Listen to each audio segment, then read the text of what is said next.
2:15 in the afternoon.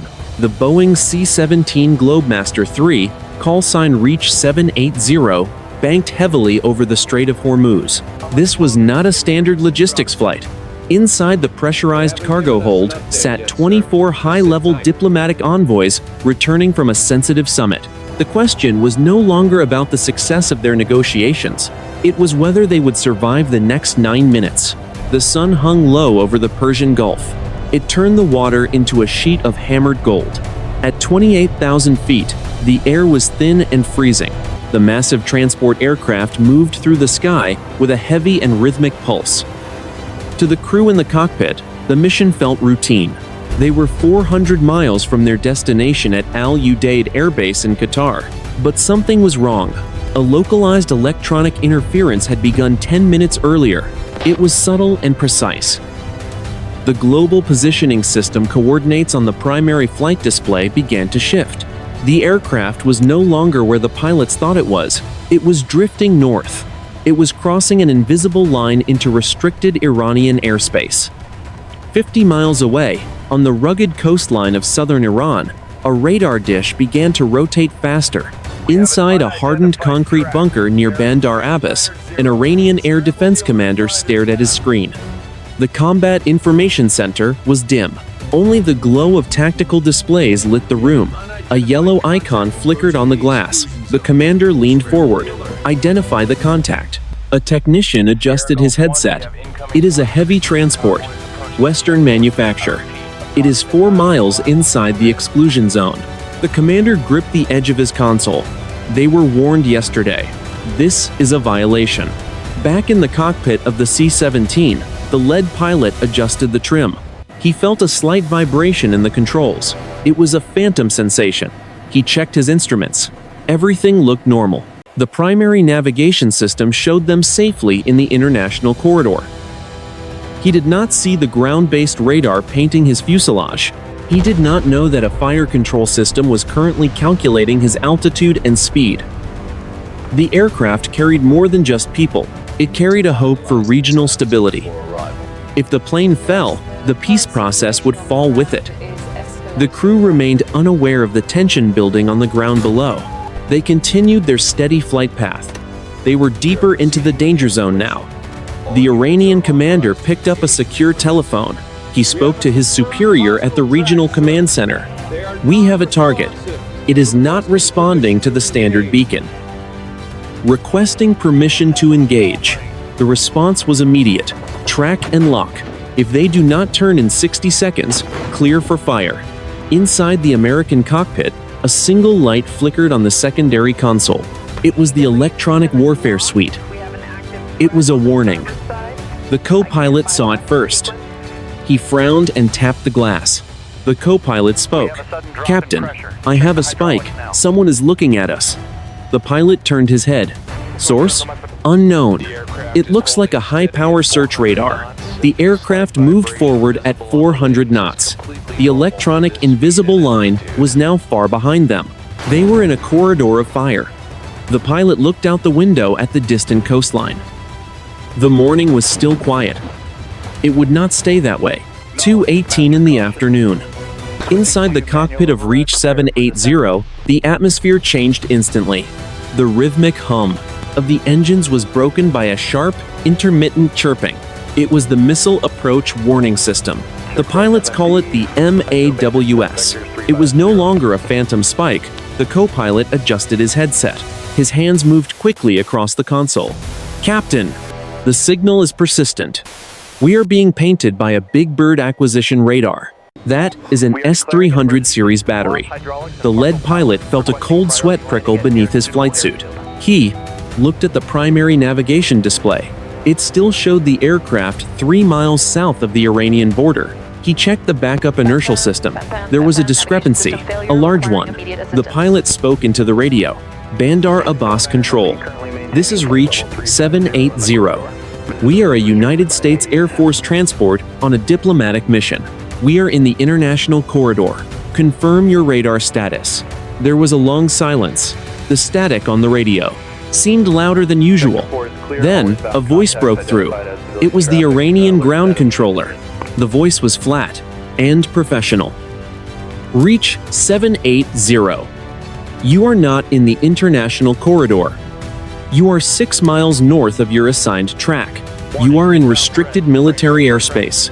Turn south to heading 180 immediately. The pilot looked at the co-pilot. 180? That would put us in a stall turn at this weight. We have 24 VIP passengers in the back. We cannot just yank this thing around. 30 miles away, inside the Iranian bunker, the air was thick with tension. The commander stood directly behind the radar operator. On the screen, the large green dot representing the C-17 was moving, deeper into the exclusion zone. To the commander, it did not look like a mistake. It looked like a probe. The commander spoke to the room. They are ignoring the vector. They are maintaining their course. The technician looked up. Sir, High Command is on the line. They are asking why the target is still airborne. The commander gripped the back of the technician's chair. He had 10 seconds to make a decision. If he let an American military aircraft fly over the sensitive coastal installations, his career would be over. If he fired, he might start a war. The commander made his choice. Activate the Sayed-3 battery. Slave the fire control radar to the target. Give them one last warning. Back in the C-17, the chirping sound changed. It became a steady, high-pitched scream. This was the sound of a terminal lock. The aircraft was no longer being searched. It was being targeted. The co-pilot's voice rose an octave. We have a solid lock. Fire control is active. Captain, they are going to shoot. The pilot pushed the time, throttles forward. The 4 massive engines roared, pushing the heavy aircraft to its structural limits. Declare an emergency. Get on the guard frequency. Tell them we are turning. The pilot pulled the yoke. The C-17 groaned as it began. A steep, banking turn to the south. In the cargo hold, the diplomats were thrown against their seat harnesses. The floor tilted at a violent angle. The pilot looked at the electronic warfare display. The red light was not going away. It was flashing faster now. The Iranian commander watched the screen. He saw the target begin to turn. But it was too late. The automated system had already reached the launch threshold. The technician's hand hovered over the console. The commander spoke. Launch 1. A few miles away on a coastal ridge, a canister on a mobile launcher ruptured. A pillar of white smoke and orange flame erupted into the sky. The Sayed-3 missile cleared the rails. It accelerated to Mach 4 in seconds. Inside the C-17 cockpit, the pilot saw the flash on the horizon. It was a tiny spark of light against the blue water. The co-pilot shouted, "Missile away! Missile away! 6 miles and closing." The pilot's jaw tightened. The 9 minutes had begun. 2:20 in the afternoon. The Strait of HORMUZ. The sky was no longer empty. A trail of white condensation arched upward from the Iranian coast, pointing directly at the belly of the C-17. Inside the cockpit, the master caution alarm was a continuous, rhythmic wail. It was the sound of a countdown. The pilot gripped the yoke with both hands. He didn't just turn the plane. He fought it. Deployment. Now. Give me everything we have. The co-pilot reached for the defensive systems panel. He toggled the flare and chaff dispensers to manual override. Releasing. Salvo, 1 away. On the exterior of the massive fuselage, small square panels drifted open. A sequence of magnesium flares erupted from the tail. They burned at 2,000 degrees, creating a constellation of false heat signatures behind the aircraft. Clouds of aluminum-coated glass fibers, known as chaff, bloomed in the wake. To a radar-guided missile, the C-17 suddenly looked like a dozen different targets. The pilot pushed the nose down. He needed airspeed. The heavy transport groaned as it entered a shallow dive. We are descending. 26,000 feet. 24,000. In the back of the aircraft, the scene was chaotic but silent. The 24 diplomats were strapped into their jump seats. The loadmaster stood in the center of the bay, his boots braced against the metal floor. He looked at the passengers. His voice was calm over the internal intercom. Stay strapped in. Keep your heads down. We are maneuvering." One of the diplomats, a senior undersecretary, looked at the loadmaster. His face was pale. "Are we being fired upon?" The loadmaster did not blink. "We are performing a standard defensive profile, sir." "Hold on." 30 miles away, the Iranian commander stood frozen. He watched the tactical display. The green icon of the American plane was surrounded by a cloud of white interference. The Syad-3 missile was confused. On the screen, the missile's flight path began to wobble. It was hunting for the true center of the target, the technician shouted. "The target is deploying advanced countermeasures. The seeker head is losing lock. It is tracking a decoy." The commander did not feel relief. He felt the weight of the automated protocol. The battery was programmed to ensure a kill. If the first missile missed, the system would automatically cycle to the next launcher. He looked at the secondary screen. The computer was already slaving 2 more missiles to the track. The commander spoke into his headset. "Override the secondary launch. I repeat, stop the secondary launch." A voice came back from the regional command center. "Negative. High Command has declared the target a hostile intruder. The engagement protocol is mandatory. Stand by." The commander watched the screen. The first missile overshot the C-17 by less than 400 meters. It exploded in a bloom of orange fire that was visible to the pilots. But the danger was not over. Back in the American cockpit, the co-pilot checked the radar warning receiver. The high-pitched scream had returned. It was deeper and more aggressive than before. The co-pilot shouted, "They are not stopping. I have 2 more launches. Multiple plumes on the horizon. They are staggered. 1 high, 1 low." The pilot leveled the wings for a brief second to stabilize the airframe. He could feel the vibration of the first explosion through his seat. "They are bracketing us. They want to catch us in the turn."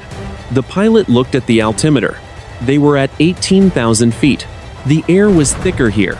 The aircraft was more responsive, but they were also closer to the coastal gun batteries. Every second felt like an hour. The pilot spoke into the radio. "Any American assets in the area? This is Reach 780. We are under active surface-to-air missile attack. We are defenseless. Request immediate assistance."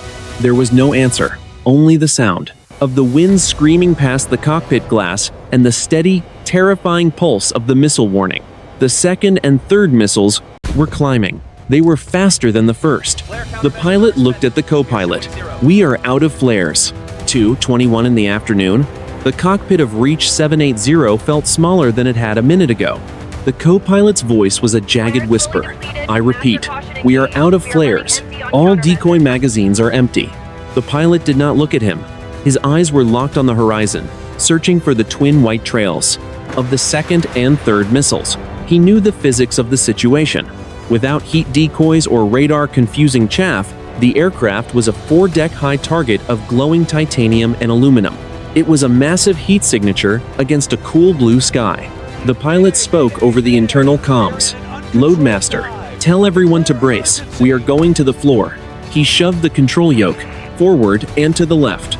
The nose of the C-17 dropped violently. Gravity seemed to vanish for a second before returning, with a crushing weight. The massive wings flexed upward, the metal groaning as the airframe resisted the sudden shift in momentum. The aircraft was no longer flying. It was falling with intent.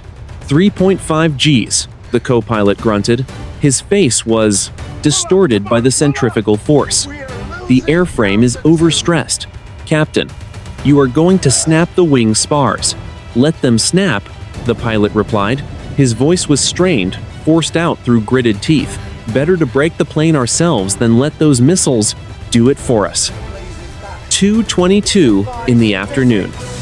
30 miles away, the Iranian air defense commander watched the tactical display in disbelief. The large yellow icon representing the American transport had suddenly veered into a near vertical descent. It was a maneuver, usually reserved for fighter jets, not 4-engine cargo planes carrying dozens of passengers. The technician shouted over the noise of cooling fans. "The target is diving. High velocity. They are trying to hide in the ground clutter. The missiles are recalculating the lead angle. The commander felt a surge of professional respect mixed with cold dread. He knew the C-17 was a masterpiece of engineering, but he also knew the Syed-3 was relentless. The second missile, flying the higher trajectory, dipped its nose. It adjusted its fins, diving after the transport like a hawk. The third missile stayed low, skimming just above the whitecaps of the Persian Gulf to cut off the escape route. The commander turned to his communications officer. "Is there any word from the ministry? We need to know who is on that plane. If they are diplomats, we have just committed an act of war." The officer shook his head. "The line is still busy. High Command is demanding a confirmed kill." 2:23 in the afternoon. Inside the C-17, the world was a blur of shaking consoles and screaming metal. They were passing through 12,000 feet. The thick air of the lower atmosphere hammered against the fuselage. The pilot pulled back on the yoke, leveling the plane just above the haze layer. "Where are they? Give me a bearing." The co-pilot squinted at the radar warning. "Receiver, Missile 2 is at 6 o'clock high, 3 miles. It has a solid lock on our engine exhaust. Missile 3 is at 9 o'clock low. It is coming across the water." The pilot looked out his side window. For a split second, he saw it. A tiny silver needle trailing a thin line of smoke, skipping over the waves. It was less than 2 miles away. He didn't have flares. He didn't have chaff. He only had the massive bulk of the aircraft and the laws of motion. He waited. He watched the silver needle grow larger. The pilot shouted. "Now!" He kicked the rudder pedal and yanked the yoke to the right. The C-17 rolled onto its side. The giant wings were perpendicular to the water. The aircraft performed a violent side slip, losing altitude and lateral position in a single, gut-wrenching lurch. The low-altitude missile passed, so close to the cockpit that the pilot felt the shockwave. It missed the tail by less than 50 meters. It continued forward, its internal computer unable to compensate for the sudden disappearance of the target from its narrow field of view. A second later, the missile struck the surface of the Gulf in a massive geyser of water and fire. "One down," the co-pilot gasped. "But the high one is still coming. It is right on top of us." The pilot leveled the wings. He looked up. The sky above was empty, but the screaming of the alarm told him the final threat was descending from the sun. 2:23 in the afternoon, 10,000 feet over the Persian Gulf. The interior of the C-17 was a cavern of groaning metal and vibrating floorboards. The 24 diplomats were no longer sitting upright. They were hunched over. Their hands were white-knuckled as they gripped the nylon webbing of their seats. The violence of the last maneuver had left. The cabin smelling of scorched hydraulic fluid and ozone. The loadmaster moved through the center aisle. He was hooked into a steel floor cable to keep from being thrown against the ceiling. He looked at the senior undersecretary. The man was staring at a rivet in the floor. His breathing was fast and shallow. The loadmaster leaned in close. "Keep your oxygen mask ready. If the hull zips, it will happen fast." The undersecretary did not look up. "Are we going to make it?" The loadmaster looked at the shaking walls. "The pilots are the best in the world, sir. Just keep breathing." In the cockpit, the pilot was drenched in sweat. He was fighting the flight controls with every muscle in his arms. The C-17 was designed for stability and heavy lifting. It was designed for a dogfight with a Mach 4 interceptor. The control column was shaking so hard it was a blur. The pilot looked at the digital display. "Altitudes. Give me altitudes." The co-pilot shouted over the roar of the wind. 7,000 feet. 6,000. "We are falling at 10,000 feet per minute. We are going to hit the water if you do not pull up." "Not yet," the pilot said. His voice was a low growl. "The second missile is still behind us. It is looking for our heat. If I pull up now, I show it my entire belly. I have to stay in the clutter." The clutter was the chaotic radar return from the surface of the ocean. By staying low, The aircraft could theoretically vanish into the background noise of the waves. But at 500 miles per hour, the surface of the water was like concrete. One mistake would turn the plane into a fireball. 30 miles away, the Iranian commander was no longer sitting. He was standing at the technician's shoulder. His eyes were wide. The tactical display showed the American plane at an altitude of less than 3,000 feet. It was moving so fast and so low that the radar was struggling to keep a consistent lock. The technician looked up. "Sir, the second missile is losing its lead. It is confused by the sea spray, but it is still armed. It is searching." The commander saw a new message flash on his primary screen. It was from the National Air Defense Command in Tehran. The text was red. It was an order to confirm the destruction of the intruder immediately. There were reports of American carrier-based fighters launching from the Arabian Sea. The window for a clean engagement was closing. The commander felt a knot in his stomach. He looked at the icon of the C-17. It was a massive machine. It was clearly not a bomber. It was clearly not a fighter. It was a transport. He knew what kind of people traveled on such planes. "Commander," the technician prompted. "The missile is in the terminal phase. 10 seconds to impact." The commander did not speak. He watched the two dots on the screen. The missile was descending from the sun. The plane was skimming the waves. They were about to collide. Back in the C-17, the pilots saw the water rising to meet them. The blue of the Gulf was now a blur of white foam and dark shadows. The altimeter spun backward. 1,000 feet, 500 feet. The co-pilot screamed, "Pull up now." The pilot waited. He watched the missile warning indicator. It was a solid, unwavering light. The missile was 500 meters behind them. It was locked on. The pilot pulled back on the yoke with everything he had. Brace, brace, brace. The C-17 roared. Its nose lifted toward the sky.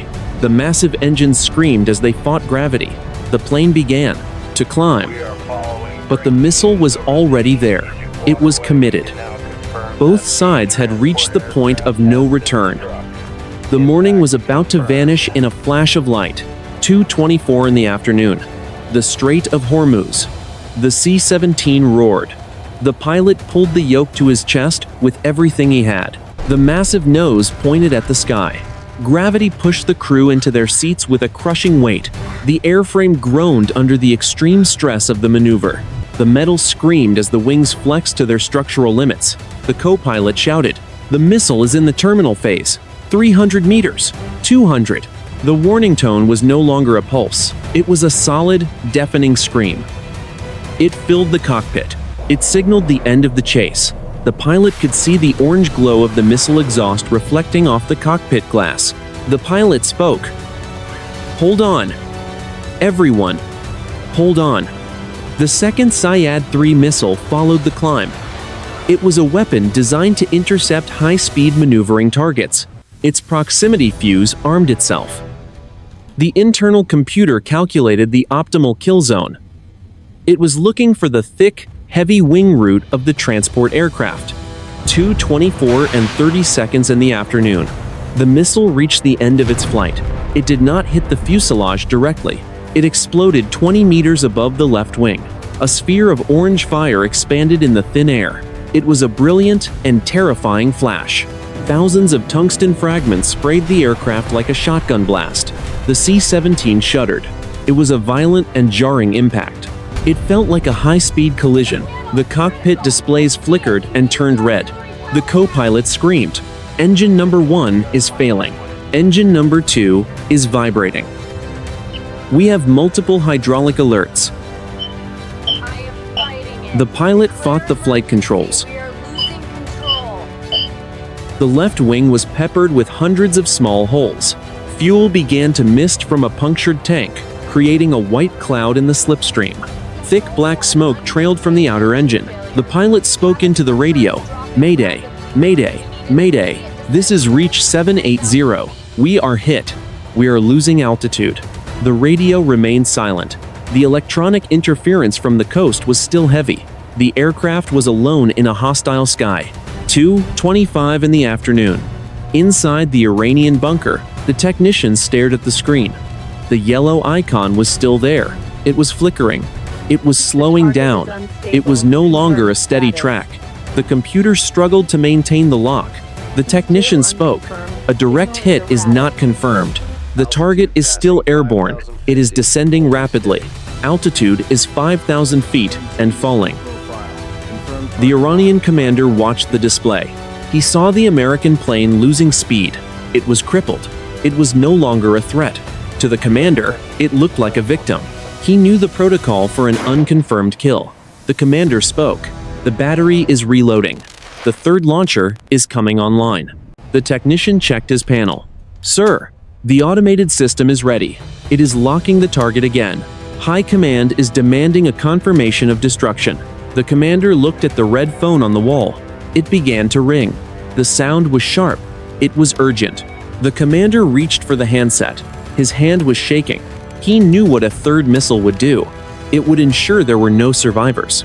It would ensure there was no going back from a total war. 2, 25, and 45 seconds in the afternoon. Inside the C-17, the alarms were a chaotic symphony. The master caution was a blinding red light. The fire suppression system in Engine 1 was active. The cargo hold was filled with the acrid smell of hydraulic fluid. The pilot looked at the co-pilot. Can you hold the level? I need to check the control surfaces. The co-pilot gripped the yoke. I have it, but she is heavy. The flight controls are sluggish. We are losing pressure in System 3. The pilot checked the secondary display.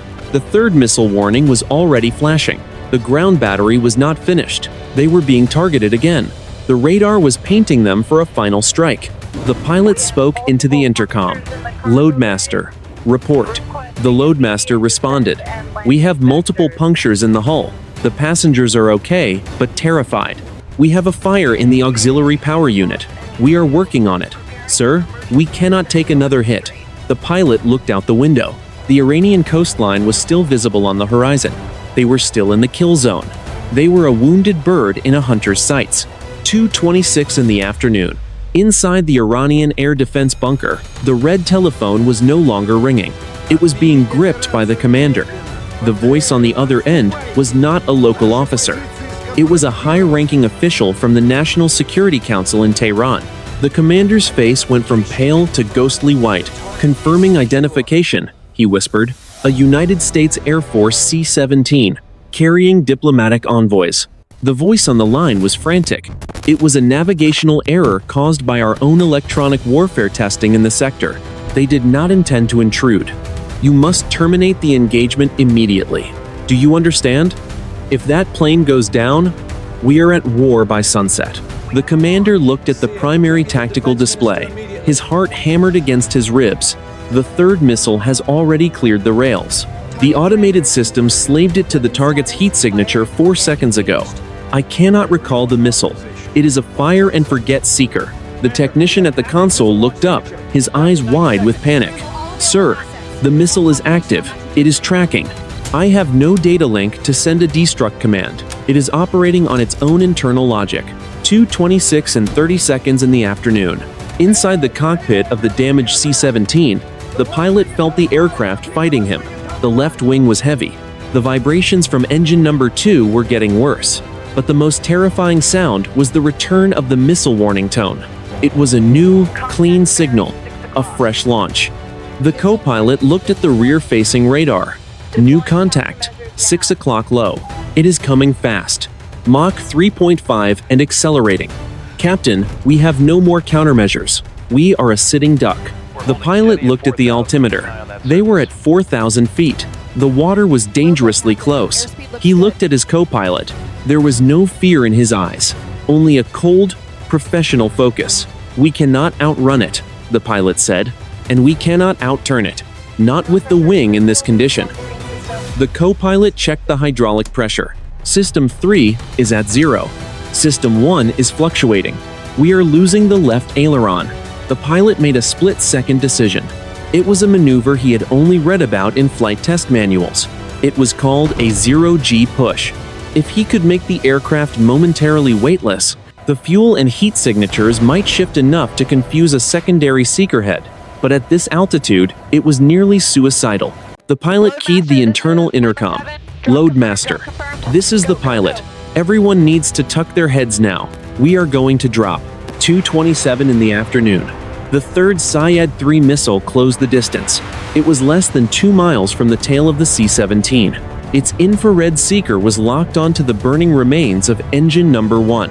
It was a perfect track. The missile adjusted its fins for the final intercept. But then, the target did something impossible. The massive C-17 did not pull up. It did not turn. The pilot shoved the yoke forward with violent force. The aircraft's nose dropped toward the waves. For several seconds, everything inside the plane became weightless. Pens, clipboards, and debris floated in the cockpit air. In the back, the diplomats felt their bodies lift against their harnesses as the plane fell away from them. The maneuver did more than just change the plane's position. The sudden negative G-force caused the fire in engine number 1 to surge, and then momentarily choke as the fuel flow was interrupted. The massive plume of heat the missile was tracking suddenly flickered and changed shape. The missile's computer hesitated for a fraction of a millisecond.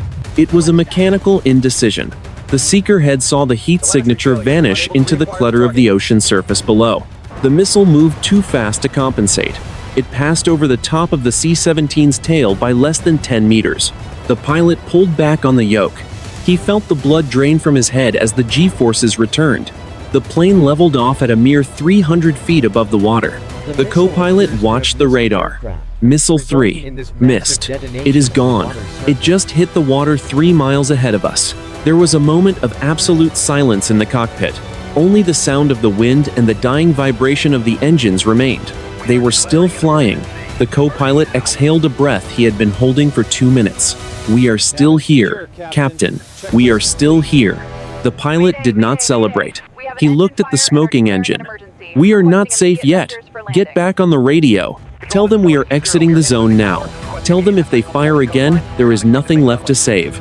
2:28 in the afternoon. The Persian Gulf.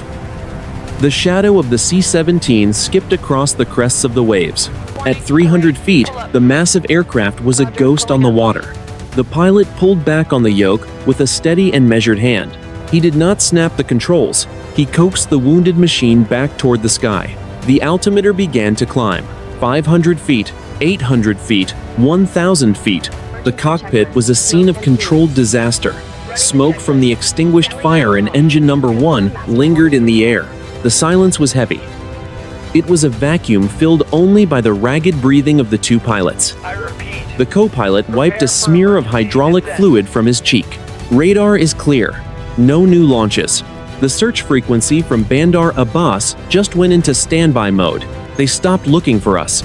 The pilot did not relax his grip. He checked the engine instruments. Engine 1 is dead. Engine 2 is vibrating at high power. We are trailing fuel from the left wing tank. How is the hydraulic pressure? The co-pilot looked at the secondary display. System 3 is empty. System 1 and 2 are holding. We have enough authority to maintain level flight, but we have no slats and no flaps. When we try to land this thing, we are going to be coming in very fast. 2:29 in the afternoon, inside the Iranian air defense bunker. The commander was slumped in his chair. He stared at the primary screen. The yellow icon representing the American transport was moving steadily south. It was crossing the 12-mile limit. It was back in international airspace. The red phone sat on the console. The line was still open. The voice from Tehran was no longer frantic. It was cold. The Americans are aware of the situation. A formal statement of regret is being drafted. Do not track them. Do not engage any escorts. If a single finger touches a launch button in your sector, you will answer to the Supreme Council. The commander looked at the technician. Shut it down. Switch the fire control radar to standby. Log the engagement as a technical malfunction during an electronic warfare exercise. That is the official record. The technician nodded. His hands were shaking as he toggled the switches. The glowing green lines on the radar display vanished. The room returned to a dim, oppressive quiet. They had come within seconds of a catastrophe. They had survived. But the commander knew the consequences of the day were only beginning. 2:30 in the afternoon. 5,000 feet over the Strait of Hormuz. The C-17 reached a stable altitude. The pilot leveled the wings. He could feel the drag from the damaged engine pulling the nose to the left. He trimmed the aircraft to compensate. The pilot keyed the internal intercom. Loadmaster, give me a status report on the back. The Loadmaster's voice came through. It was steady, but there was a tremor of adrenaline underneath. The fire in the auxiliary power unit is out. We have several small punctures in the fuselage, but the pressure is holding for now. The passengers are. They are in shock. Sir, one of the security detail has a broken arm from the maneuver. The diplomats are unhurt. They want to know if we are still under attack. Tell them the threat is over, the pilot said. We are in international air. We are heading for the nearest friendly divert field. The pilot looked out the side window. To the south, the haze of the horizon was broken by two tiny, sharp silhouettes. They were moving at twice the speed of sound. They were trailing thin white plumes of condensation. The co-pilot saw them too. He checked the identification system. We have company. Two F-22 Raptors. Call sign Guardian 1 and Guardian 2. They just crossed the coast from the carrier strike group. The radio crackled. A new voice filled the cockpit. It was calm, confident, and distinctly American. Reach 780. This is Guardian 1. We have you in sight. You look a little rough, friend. We are going to tuck in on your wings and bring you home. How is your flight status? The pilot leaned back in his seat. The 9-minute threshold was over. The aircraft was broken, but it was still flying. Guardian 1. This is Reach 780. The pilot responded. We have one engine out and major hydraulic damage. We are glad to see you. Requesting priority clearance into Al Udeid. The afternoon sun caught the silver skin of the escort fighters as they banked to join the formation. The crisis had passed its peak, but the political fallout was already beginning to spread across the globe. 2:35 in the afternoon. Over the southern Persian Gulf, the sky was a pale, dusty blue. 3 aircraft moved in a tight formation toward the coast of Qatar. In the center was the crippled C-17. Its left wing trailed a thin, dark ribbon of smoke and a fine mist of aviation fuel. On either side, the F-22 Raptors hung like silent guardians. Their silver skins shimmered as they adjusted their position to match the slower speed of the transport. The pilot of the lead fighter, Guardian 1, keyed his radio. Reach 780. I am moving in for a visual inspection of your left side. Hold your heading. The pilot of the C-17, Captain Miller, adjusted his grip on the shaking yoke. Copy, Guardian 1. We are stable at 10,000 feet. Be advised, we have significant vibration in the number 2 engine. The F-22 drifted closer.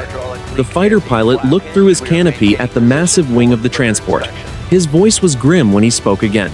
Captain, you have a series of punctures along the leading edge of the left wing. It looks like a shotgun blast. I can see daylight through the flap actuators. Your number 1 engine is shredded. The cowling is nearly gone. I also see structural damage to the vertical stabilizer. Captain Miller looked at his co-pilot. They both knew what that meant. The aerodynamic integrity of the plane was compromised. Every mile they flew was a gamble against metal fatigue. Miller spoke into the radio. Copy all. Guardian 1. Can you see the landing gear doors? We have a hydraulic failure in System 3. The fighter pilot dipped his wing to look underneath the fuselage. The doors appear closed and flush. But there is a red fluid leaking near the rear wheel well. You are definitely losing hydraulic pressure. 2:38 in the afternoon. Inside the cargo hold, the loadmaster, Sergeant Vance, walked the length of the cabin. He used a flashlight to inspect the interior walls. He found several small, jagged holes where missile fragments had punched through the titanium skin. He plugged the largest one with a temporary sealant kit. The whistling sound of escaping air faded, but the cabin pressure remained low. Vance stopped next to the senior undersecretary. The diplomat was looking at his hands. They were still shaking. Vance spoke quietly. We are under escort now, sir. The Iranian border is 40 miles behind us. We are heading for Al Udeid Air Base. The undersecretary looked up. His voice was hoarse. They actually shot at us. We were on a mission of peace. Why would they do that? Vance did not have an answer. He was a flight engineer, not a politician. The black boxes will tell the story, sir. Right now, our only job is to get this bird on the ground in one piece. The undersecretary nodded slowly. He looked out the small porthole window. He could see the wing of the F-22 just a few meters away. The sight of the American flag on the tail of the fighter seemed to steady him. 2:42 in the afternoon. The C-17 began its long, shallow descent toward Qatar. The desert coastline appeared as a tan line on the horizon. The pilot was already calculating the landing. Without flaps or slats, they would have to touch down at nearly 200 miles per hour. They would need every inch of the 12,000-foot runway. Captain Miller spoke to the co-pilot. Start the emergency landing checklist. I want the fire crews standing by. We are going to be hot and we are going to be heavy. The co-pilot nodded. Checklist started. Landing gear emergency extension is armed. We have one shot at this, Captain. The pilot looked at the horizon. The 9 minutes of terror were over. Now began the slow, agonizing process of bringing a wounded giant back to Earth. 2:50 in the afternoon. Al Udeid Air Base, Qatar. The desert heat rose in shimmering waves off the 12,000-foot runway. On the taxiways, dozens of emergency vehicles waited. Fire trucks, ambulances, and heavy recovery cranes were positioned at intervals. Every eye in the control tower was fixed on the northern horizon. Reach 780 was 8 miles out. The C-17 was no longer a graceful silhouette. It was a wounded giant, trailing a faint smear of dark smoke. It hung in the air with a slight, awkward tilt to the left. Inside the cockpit, Captain Miller felt the weight of the aircraft in his shoulders. Landing gear. Manual extension. Now. The co-pilot pulled a heavy handle on the floor. Beneath them, the massive wheel wells opened, with a mechanical clatter. Without hydraulic pressure in System 3, the gear had to fall by its own weight. The pilots waited for the green lights. 1, 2, 3, 4. The nose gear locked last. Gear is down and locked, the co-pilot said. His voice was tight. But we have no flaps, no slats. Our approach speed is 190 knots. That is 40 knots faster than a standard landing. I know, Miller replied. We are going to be hot. We are going to be heavy. I need you on the emergency brakes the moment the nose wheel touches. Do not wait for my command. 2:55 in the afternoon. The C-17 crossed the base perimeter fence. At 200 feet.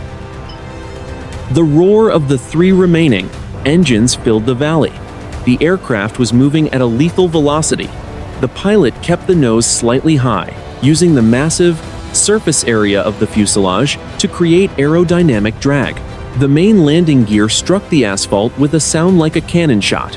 Thick clouds of blue smoke erupted from the 24 tires. The aircraft bounced once, then settled heavily. Miller stood on the brake pedals with everything he had. Reverse thrust on engines 3 and 4. Miller shouted. Now. Now. Now. The 2 right-side engines roared into a deafening crescendo. The aircraft yawed violently to the right as the asymmetric thrust fought to slow the 70-ton machine. On the left side, the dead and vibrating engines remained silent. The plane drifted toward the edge of the runway, kicking up clouds of sand and dust. The co-pilot gripped the emergency brake lever. He watched the end of the runway approaching at terrifying speed. 9,000 feet remaining. 8,000. Brakes are at maximum temperature. They are glowing, Captain. Miller fought the steering tiller. He forced the nose back toward the center line. The smell of burning rubber and overheated metal filled the cockpit. The aircraft groaned as the friction of the brakes converted kinetic energy into raw heat. The plane slowed. 100 knots. 60 knots. 40. Finally, with less than 2,000 feet of runway remaining, the C-17 came to a complete stop. 3 o'clock in the afternoon. The silence that followed was absolute. Miller let go of the yoke. His hands were shaking so violently he had to tuck them under his thighs. He looked out the side window. The fire trucks were already swarming the aircraft, spraying a thick blanket of white foam over the glowing brakes and the punctured left wing. The co-pilot leaned back and closed his eyes. "We are down. We are on the ground." In the cargo hold, the loadmaster did not wait for instructions. He manually cranked the side troop door open. The hot, desert air rushed in, smelling of jet fuel and salt. "Everyone out," the loadmaster commanded. "Single file. Move toward the grass. Do not stop for your bags." The 24 diplomats stood up. They moved in a daze. They walked down the stairs and onto a grade. The tarmac, passing through the clouds of fire-retardant foam. The senior undersecretary stopped at the bottom of the ramp. He turned back and looked at the aircraft. He saw the hundreds of holes in the wing.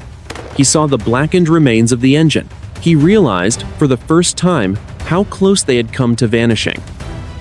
3 miles away, in a secure vault at the Spirit in a blackened base headquarters, a high-priority message was being decrypted. It was a formal communication from the Foreign Ministry of Foreign Affairs. It was an apology. It cited a technical failure and a tragic chain of human errors.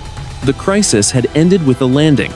But, as the crew walked away from their broken aircraft, they knew the world had changed in those 9 minutes. The peace they had been sent to negotiate was now more fragile than ever. 9 o'clock in the evening, 6 hours after the landing at Al Udeid Air Base. The desert air had cooled, but the tension inside the secure briefing room was still at a boiling point. Captain Miller and his co-pilot sat at a long metal table. They were still in their flight suits.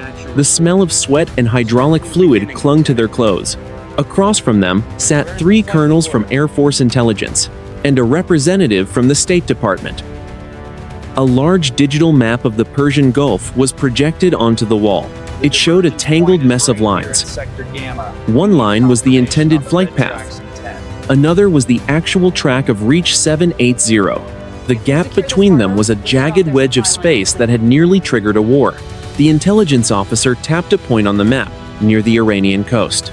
"We have finished the initial data dump from your flight recorder. Your global positioning system was not just malfunctioning.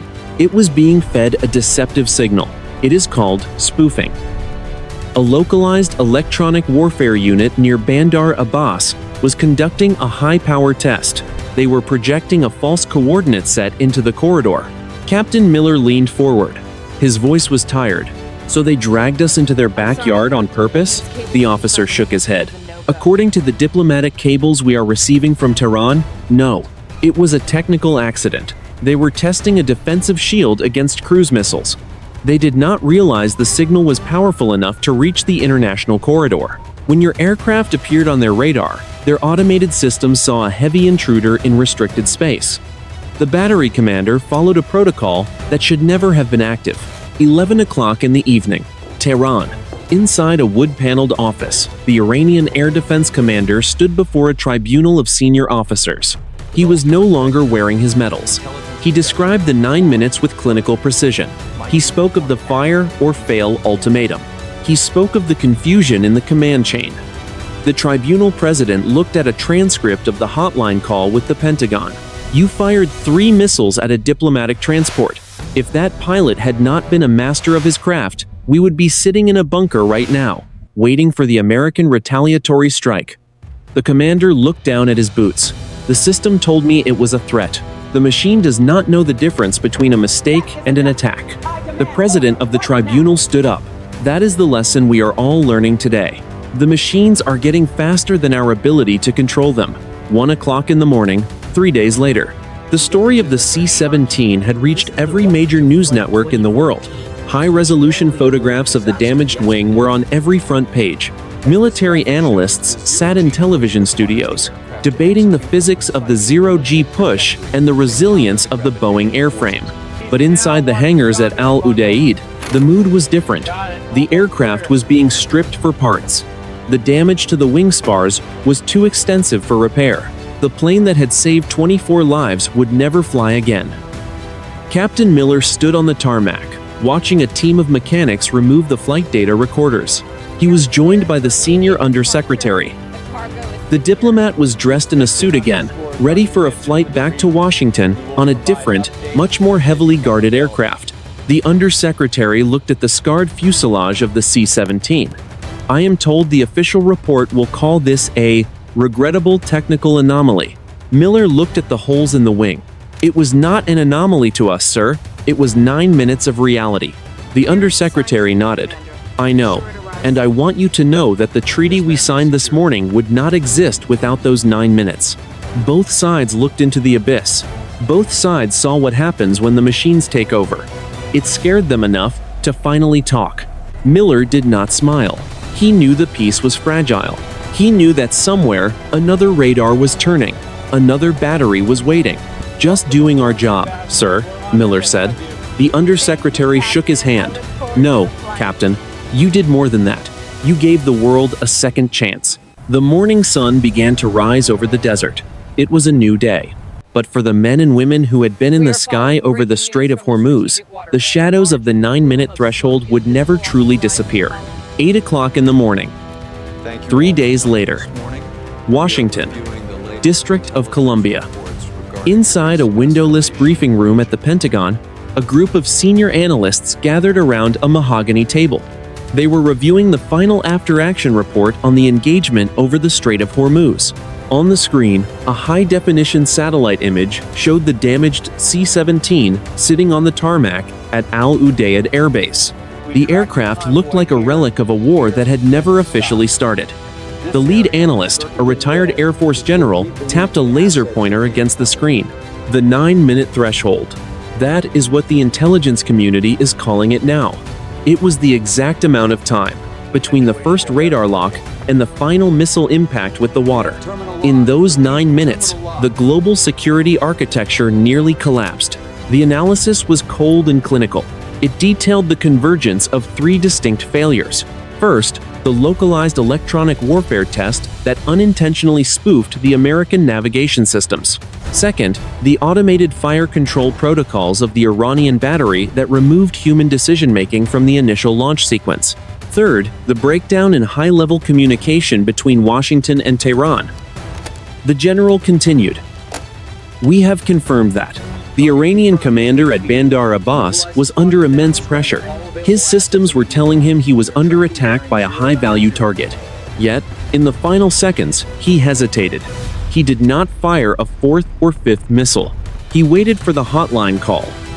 That hesitation was just as vital as the evasive maneuvers of the pilot. The room remained silent. The report highlighted a terrifying truth about modern conflict. Warfare was no longer a slow progression of diplomatic failures and troop movements. It was now a matter of milliseconds. It was a world where a software glitch could be interpreted as an act of aggression. It was a world where the speed of a surface-to-air missile outpaced the speed of a diplomat's voice. 10 o'clock in the morning. 1 week later. Captain Miller stood in a quiet corner of the National Air and Space Museum. He was not there for a ceremony. He was there to look at the older machines.